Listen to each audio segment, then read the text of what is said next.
আমরা এই মুহূর্তে উপস্থিত আছি দীঘা জগন্নাথ মন্দিরের ঠিক সামনে। আপনারা জানেন গতকাল ঘোষণা করেছিলেন যে দীঘা জগন্নাথ মন্দিরের নাম পরিবর্তন হবে। তারা সকাল থেকে রীতিমতোই যে নাম পরিবর্তনের কর্মসূচি সকাল থেকে চলছিল।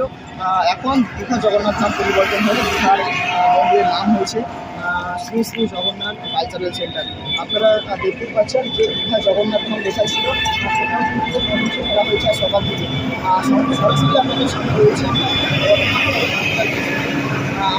জানাবো গত বছর 2023 এপ্রিল প্রাক্তন মুখ্যমন্ত্রী মমতা ব্যানার্জি তিনি এই দীঘা জগন্নাথ মন্দিরের শুধু উদ্বোধন করেছিলেন।